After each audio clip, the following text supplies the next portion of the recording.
प्यारे बच्चों नमस्कार। आपका हमारे YouTube चैनल पर स्वागत है। हमने पिछले वीडियो लेक्चर्स में संख्या पद्धति के बारे में समझा था। तो बच्चों आज का वीडियो लेक्चर भी हम संख्या पद्धति जो टॉपिक था उसके विषय में ही बात करेंगे। हमने अब तक परिमेय संख्याओं, अपरिमेय संख्याओं और वास्तविक संख्याओं के बारे में अध्ययन किया। बच्चों आज हम एक ऐसी संख्या के बारे में भी पढ़ेंगे जो कि आज तक आपने नहीं पढ़ी है। ये जो संख्या है बच्चों वो 11th और 12th क्लास के लिए महत्वपूर्ण है, लेकिन बच्चों ये आपके लिए एडवांस होगी। वो पहले जो हमने बताई थी वो बेसिक थी, बेसिक संख्याएं थी, वो बेसिक नंबर्स थी, लेकिन जो आज मैं आपको संख्या बताने जा रहा हूँ बच्चों वो एडवांस है आपके लिए। लेकिन बच्चों आपने इसको भी अच्छे तरह से समझना है, क्योंकि संख्या पद्धति हम अपना टॉपिक पढ़ रहे हैं जिसके अंतर्गत ये पार्ट भी आता है बच्चों।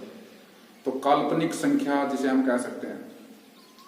तो बच्चों वास्तविक संख्या के बारे में हमने पढ़ा था। वास्तविक संख्या में हमने परिमेय संख्याओं, अपरिमेय संख्याओं के बारे में डिस्कस की थी। परिमेय संख्या के अंदर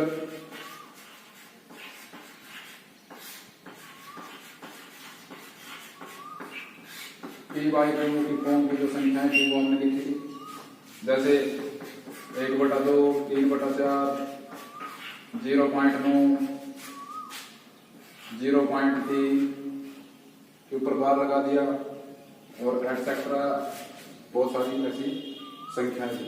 अपरिमेय संख्या भी हमने पढ़ी थी।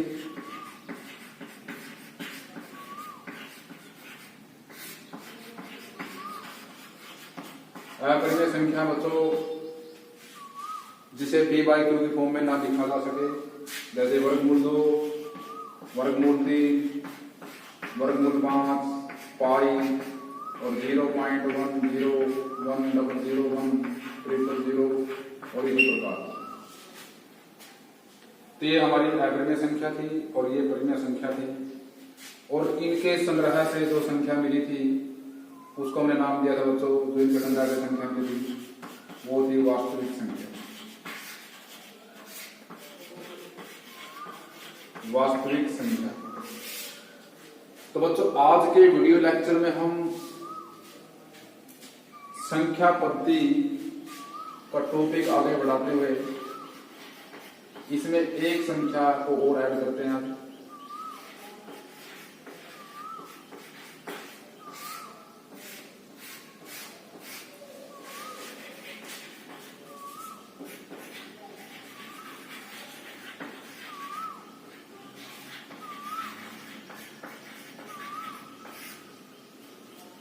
तो बच्चों शुरू करते हैं।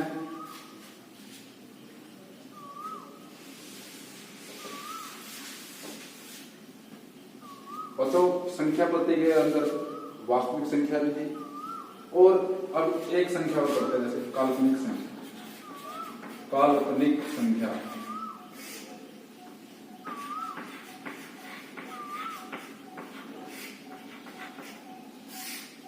मतलब जैसे बच्चों काल्पनिक संख्या क्या थी, वास्तविक संख्या थी जैसे हम रियल नंबर पढ़ते हैं अपने डेली लाइफ में यूज करते हैं उनका, लेकिन काल्पनिक संख्या ऐसी है जिनकी कल्पना की गई है, ऐसी संख्या है जिनकी क्या की गई है कल्पना। इमेजिनरी नंबर बोल सकते हैं, इमेजिन की हुई संख्या, इमेजिन की हुई नंबर। तो काल्पनिक संख्या क्या होती है देखो, जैसे हमने वास्तविक संख्या के अंदर वर्गमूल 1 आता है, वर्गमूल 2 भी वास्तविक संख्या के अंदर आता है, वास्तविक संख्या के अंदर आता है वास्तविक संख्या जो हमने लिखा है अभी। वास्तविक संख्या के अंदर आता है वर्गमूल 1, वर्गमूल 2, वर्गमूल 3, वर्गमूल 4, वर्गमूल 5, वर्गमूल 6। ये सभी संख्याएं वास्तविक संख्या के अंतर्गत आती हैं। जैसे वर्गमूल 1 परिमेय संख्या है, ना कि अपरिमेय संख्या। आपने इसके ऊपर रूट नहीं देखना, क्योंकि एक पूर्ण वर्ग संख्या है, क्योंकि 1 का जो वर्गमूल होगा वो 1 ही होगा, जिसे हम पी बाई क्या की फॉर्म में लिख सकते हैं। वर्गमूल 2 को पी बाई क्या की फॉर्म में नहीं लिख सकते, इसलिए ये एक अपरिमेय संख्या है। उसी प्रकार वर्गमूल 3 भी अपरिमेय संख्या है। और वर्गमूल 4 को हम p बाई क्यू की फॉर्म में लिख सकते हैं, क्योंकि 4 एक पूर्ण वर्ग संख्या है और इसका वर्गमूल जो होता है बच्चों वो 2 होता है, जिसे हम p बाई क्यू की फॉर्म में लिख सकते हैं। वर्गमूल 5 अपरिमेय संख्या है, वर्गमूल 6 भी एक अपरिमेय संख्या है, वर्गमूल 7 भी एक अपरिमेय संख्या है। तो बच्चों जैसे हमने बात किया, जैसे हमने वर्गमूल 1 का वर्गमूल कर दिया, 2 का वर्गमूल कर दिया, हमने पूर्णांक संख्या पढ़ी थी बच्चों। पूर्णांक संख्या में क्या था? -1, -2, -3, -4, -5। जैसे हमने धनात्मक पूर्णांकों का वर्गमूल कर दिया बच्चों, क्या हम ऋणात्मक जो पूर्णांक है उनका वर्गमूल नहीं कर सकते? सोचने की बात। जैसे हमने इनका ऊपर रूट कर दिया, वर्गमूल कर दिया ऊपर, इनको हम रूट में ले लिया, क्या माइनस की जो संख्याएं थी, ऋणात्मक पूर्णांक थे, क्या हम उनका रूट नहीं? ऊपर संख्या का जन्म होता है काल्पनिक संख्या।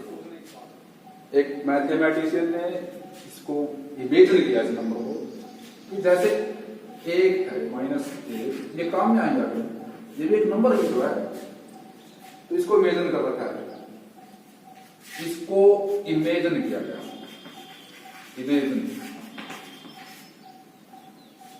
-1 को इमेजिन कर दिया, और इसका जो आई है उसको ले लिया, इमेजिन कर दिया तो, और इसका आई उठा लिया और इसको हमने आई के बराबर में लिख दिया। ये आई नहीं है वैसे, इसको बोलते हैं आयोटा, आयोटा बोलते हैं इसको, आयोटा।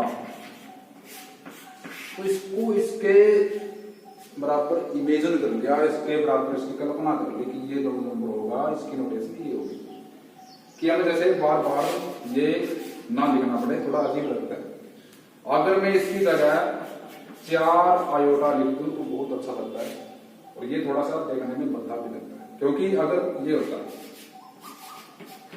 वर्गमूल 1 होता तो ये सिंपल सी बात थी, तो 1 के बराबर होता है वर्गमूल 1, तो 4 1 4 होता है, सिंपल। लेकिन बच्चों इसको देखो थोड़ा अजीब लगता है, इसलिए हम इसको आई के बराबर लिखते हैं।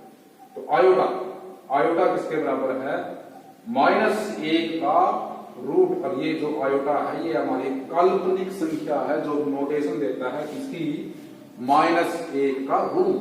तो बच्चों ध्यान से इसको समझना। तो काल्पनिक संख्या क्या थी? काल्पनिक संख्या क्या है? इमेजिन की हुई संख्या जो आयोटा होती है, आयोटा इसको बोलते हैं, इसको आयोटा आई से लिखते हैं। और जो किसके बराबर होती है? -1 के रूट के बराबर होती है, -1 का रूट आई के बराबर होता है। उसी प्रकार अगर देखो, ध्यान से देखो, अगर मैं आई को y से मल्टीप्लाई कर दूं, क्या मिलेगा मेरे को? आयटा का स्क्वायर मिलेगा।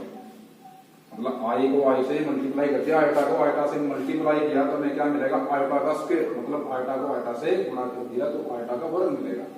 तो जब तो इसका गुणा किया आयटा के साथ, आयटा का, हम इसको भी कर सकते हैं। मतलब -1 को -1 के रूट को गुणा करेंगे -1 के रूट के साथ, तो क्या आएगा? जैसे आयटा का स्क्वायर हुआ तो वैसे ही इसका भी तो स्क्वायर होगा। हमने इसको ऐसे कर दिया, इसको ऐसे कैंसिल करेंगे तो क्या हो जाएगा? -1। तो हम कह सकते हैं कि आयटा का स्क्वायर बराबर होता है -1 के। आयटा का स्क्वायर होता है बराबर किसके? -1 के बराबर।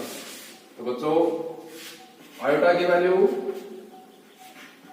ये होती है, और आयटा स्क्वायर की वैल्यू होगी बच्चों कितनी? -1। आयटा की वैल्यू रूट माइनस रूट है, -1 का रूट, आयटा स्क्वायर की वैल्यू -1। उसी प्रकार आयटा की 3 भी लिख सकते हैं। कैसे लिखेंगे देखो बच्चों, आयटा को गुणा किया आयटा के साथ, फिर आयटा के साथ गुणा किया, आयटा की वैल्यू -1 का रूट, -1 का रूट, -1 का रूट मतलब वर्गमूल।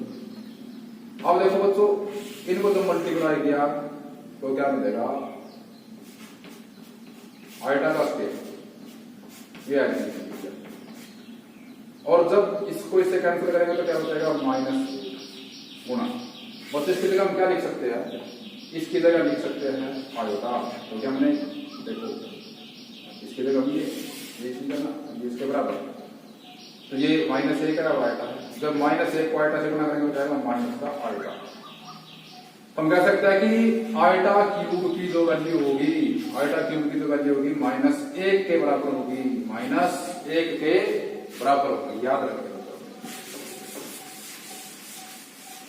दोबारा देखते हैं, आयटा की वैल्यू माइनस एक का रूट, आयटा स्क्वायर की वैल्यू माइनस एक, आयटा क्यूब की वैल्यू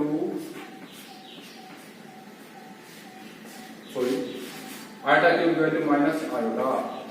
जो ये संख्या मैं पढ़ा रहा हूं बच्चों 9th और 10th के लिए एडवांस है और 11th और 12th क्लास के लिए बेसिक है। तो बच्चों अपने ध्यान से समझना है, जैसे आप एडवांस पढ़ रहे हो लेकिन कोई बात नहीं, नॉलेज हमें होने चाहिए। क्योंकि हम संख्या पढ़ रहे हैं इसलिए मैंने इसको इसमें ऐड कर दिया बच्चों। बिल्कुल सिंपल है, आपको उसका ध्यान होना चाहिए, कोई बात नहीं, एडवांस आप कोई दिक्कत नहीं। आयटा 4 की वैल्यू क्या होगी, आयटा स्क्वायर की वैल्यू क्या, देखो आयटा 4 को हम क्या लिखते हैं, आयटा गुना में आयटा गुना में आयटा।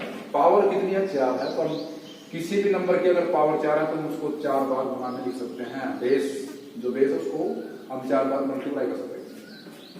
तो आयटा को आयटा से करेंगे तो आयटा का स्क्वायर हो जाएगा, और आयटा को आयटा से करेंगे तो आयटा का स्क्वायर हो जाएगा, और आयटा स्क्वायर की वैल्यू कितनी है माइनस एक, आयटा स्क्वायर की वैल्यू कितनी माइनस एक, तो माइनस माइनस हो जाएगा प्लस आयटा 4 की वैल्यू 1 के बराबर होती है, याद रखना।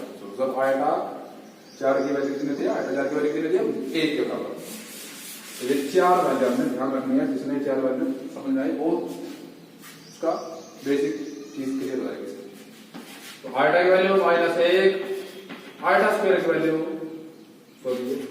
आयटा स्क्वायर वैल्यू माइनस एक, आयटा क्यूब की वैल्यू माइनस आयटा, और आयटा 4 की वैल्यू 1 के बराबर। ये 4 हमने याद रखना, बिल्कुल इंपॉर्टेंट है बच्चों, बहुत ही इंपॉर्टेंट है, इसको ध्यान रखना। आयटा इसके बराबर होता है, आयटा स्क्वायर इसके बराबर होता है, आयटा क्यूब इसके बराबर होता है, आयटा क्यूब इसके बराबर होता है। अगर आपसे कोई पूछ ले कि आयटा की पावर 36, तो कैलकुलेशन नहीं करनी है। अगर आपको 4 वैल्यू याद है तो आप इसको बिल्कुल सिंपलीफाई कर सकते हैं, बिल्कुल आसान तरीके से।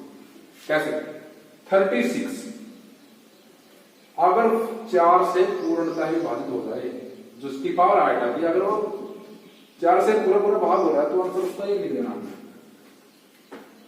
अगर जो ये आयटा की पावर जितनी भी लिखी हुई है 36 लिखी हुई है, अगर ये 36 या 36 जो भी है, अगर इसको 4 से भाग करेंगे और ये पूरी तरह से भाग हो जाए तो एक आंसर आएगा हमेशा। जैसे आयटा की पावर 16 तो एक आंसर है, आयटा की पावर 12 तो एक आंसर है, आयटा की पावर 8 तो एक आंसर है। याद रखना, बिल्कुल आसान है, भागित हो जाएगा 4 से। अब जैसे देखो बच्चों, हमने सिंपल लिखा आयटा की पावर 4 5 लीजिए, हम इसको क्या लिख सकते हैं, इसको लिख सकते हैं हम आयटा की पावर 500 लिख सकते हैं, आयटा की पावर 4 गुना में आयटा की पावर ये लिख सकते हैं। 5 का मतलब है कि आयटा 5 बार मल्टीप्लाई करो, आयटा को 4 बार लिख दिया, आयटा को पूरा लिख दिया।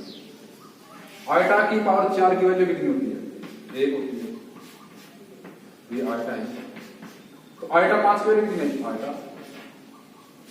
आयटा 6 की वैल्यू देखते हैं, आयटा 6 की वैल्यू, इसको क्या लिख सकते हैं, आयटा की पावर 4 गुना में आयटा, अगर आयटा 4 की वैल्यू कितनी होती है, 1 होती है बच्चों, आयटा स्क्वायर की वैल्यू कितनी होती है, -1 होती है, तो कितना आ गया -1। ध्यान देना, तभी समझाऊंगा। आयटा की पावर 7 अगर है बच्चों, उसे हम क्या लिख सकते हैं,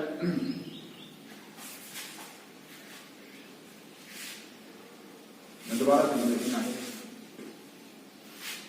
आयटा की पावर 5 थी, इसको आयटा की पावर 4 गुना में आयटा, और आयटा पावर 4 की वैल्यू कितनी होती है, 1, तो ये आयटा है, तो आयटा आ गया। आयटा पावर आयटा की 5 वैल्यू आयटा, आयटा की पावर 6 लिख दिया, तो आयटा की पावर 4 गुना में आयटा की पावर 2, इसको हम क्या लिख सकते हैं, आयटा की पावर 4 को 1 और आयटा की 2 क्या लिख सकते हैं, -1, यहाँ पर -1 लिख दिया तो आंसर आएगा -1, क्योंकि इसको मल्टीप्लाई करेंगे इसके साथ। आइटा की पावर 7, आइटा की पावर 7 तो हम क्या लिख सकते हैं, आइटा की पावर 4 गुणा में आइटा की पावर 3 तो कितना आ जाएगा, आइटा की पावर 4 का आंसर होता है, आइटा की पावर 3 का आंसर होता है माइनस आयोटा, लिख दिया, यह आ जाएगा माइनस का आयोटा। आइटा की पावर 8 तो क्या लिख सकते हैं, आइटा की पावर 4 गुणा में आइटा की पावर 4, एक आंसर तो ये क्या है, तो ये तो आया मैंने बोला। क्योंकि अब देखो ये तो चलो उसके लिए ठीक था कि जो 4 ऐसा कोई आइटा की पावर जो 4 से पूरी तरह विभाजित तो फंक्शन एक है, तो ठीक था। बाकी के लिए क्या होगा, अगर आइटा की पावर 39 हो, आइटा की पावर 31 हो, उसके लिए क्या करेंगे, देखो ये आपको ध्यान रखना है। यहीं से देखो जब आइटा की पावर 5 थी और 4 से भाग करने पर कितना शेष रह जाता है, 1, क्योंकि उसका अलग तो क्या आइटा की पावर 4 प्लस में 1, क्योंकि 1 पावर है, इसको ऐड कर सकते हैं क्योंकि बेस सेम है तो गुणा करते समय बेस जुड़ जाते हैं, ये जुड़ गई पावर से जुड़ जाती है, सॉरी पावर जुड़ जाती है बेस में जुड़, अगर बेस सेम हो तो पावर ऐड हो जाती है। तो कितने, इसका मतलब है शेषफल बचा, ये शेषफल यूक्लिड विभाजन एल्गोरिथम का प्रयोग होता है यहाँ पे। तो यहाँ पर एक शेषफल बच गया, चलिए जब एक शेषफल बचेगा तो आइटा आंसर होगा, भाग करने पर अगर शेषफल कितना बचे 1 तो आइटा आंसर होगा। यहाँ पर देखो ये कितना 2, मतलब शेषफल 2 बचा, इसको हम क्या लिख सकते हैं, आइटा की पावर 4 6 को 4 प्लस में 2, ये शेषफल बचा है। अगर शेषफल 2 बचे तो अपने ध्यान रखना है, अगर शेषफल 1 बचे तो ये ध्यान रखना है, आइटा ध्यान रखना। यहाँ पर शेषफल 3 बचा होगा, आइटा की पावर 4 प्लस में 3 है ये, तो 3 की पावर याद रखना अपने, बस सिंपल सी बात। अगर शेषफल 4 मतलब 0 बचे, 4 नहीं 0, शेषफल 0 बचे, ना तो शेषफल 0 बचे तो क्या हो जाएगा बच्चों, एक आंसर, इधर 4 है, 4 किस बराबर है, ये तो बराबर है। शेषफल 0 मतलब कब बचेगा, तो पूरी तरह से भाग हो जाएगी, मैच हो जाएगी। शेषफल देखो यहाँ पर 4 बचा, कोई बात नहीं, लिख दिया है, इसको ऐड करेंगे तो आइटा की पावर 8 होगा, इसको भाग करेंगे तो शेषफल 0, इसमें 0 ऐड कर दो, कोई बात नहीं। तो पावर मतलब शेषफल 0, यहाँ पर शेषफल 3, यहाँ पर शेषफल 2, यहाँ पर शेषफल 1। जब भी भाग करके 4 से किसी भी आइटा की पावर को भाग करेंगे और शेषफल जो बचता है उसको हमने ध्यान रखना है। जैसे बच्चों आइटा की पावर 10 आ गया तो कैसे करोगे, आइटा की पावर 10, आइटा की पावर 10 का मतलब क्या होगा, आइटा की पावर 10 का मतलब होगा कि आइटा की पावर 4 गुना में, ठीक है, और हम क्या लिख सकते हैं, हम इसको एक तरीके से लिख सकते हैं, आइटा की पावर 4 को भाग दिया, 4 4 8 हो गया, मतलब आइटा की पावर 8, क्या बच गया, 2 बच गया, शेषफल 2 शेषफल बचा था, क्या होगा आंसर इसका, इसका आंसर होगा माइनस का 1, शेषफल 2 बच गया। एक तरीका होगा इसको हम क्या लिख सकते हैं, आइटा की पावर 10 लिख दिया, आपने क्या करना है, इसको हमेशा आइटा की पावर 4 में लिख देना है, लिख दिया, यहाँ पर 10 है, यहाँ पर 10 बनाना है। अब पहले क्या करते हैं, यहाँ पर 4 लिखा कर 2 लिख दें, आपको कोई फर्क नहीं पड़ेगा, 4 गुनी 8 बन जाएगी, आइटा की पावर 8 गुना में कितनी कमी रहेगी, जितनी ही कमी रहेगा उसके साथ मल्टीप्लाई कर देंगे, 4 गुनी 8 और यहाँ पर आइटा की पावर 2 कर दो, बात बन गई। तो आइटा की पावर 4 की वैल्यू कितनी होती है, 1 का स्क्वायर दिया, यहाँ पर आइटा का स्क्वायर है और 1 का स्क्वायर रहता है 1 गुना आइटा का स्क्वायर की वजह को याद होगी बच्चों, वो लिख देंगे माइनस का 1, ये होता है। आइटा की पावर अगर यहाँ पर लिख दिया 39 लिख दी मैंने, तो क्या होगा, आइटा की पावर 4 लिख दी, 39 बनाना तो 4 नहीं 36, तो 936 तो हो गया, और आइटा की पावर 3 बिल्कुल बचेगा, 4 का मल्टीपल होगा कौन कोई, तो 9 को 4 से मल्टीप्लाई करेंगे तो आइटा की पावर 36 और 3 ऐड कर दिया 39 बनेगा। तो आइटा की पावर 4 कितनी है, 1 की पावर 9, 1 की पावर चाहे 9 चाहे 10 हो, चाहे 1 लाख हो, चाहे 10 लाख हो, वो हमेशा नहीं होता है, ध्यान रहे 1 है, माइनस 1 नहीं, 1 की बात। आइटा की क्यूब की वैल्यू होती है माइनस आयोटा, इसको मल्टीप्लाई करेंगे छोटा तो क्या होगा, माइनस का आयोटा। तो बच्चों ये इसी तरह से अपने ध्यान रखना। तो हमने आज के टॉपिक में, आज के वीडियो लेक्चर में हमने बात की काल्पनिक संख्या की, इमेजिनरी नंबर। तो बच्चों आशा करता हूँ आपको समझ में आएगा।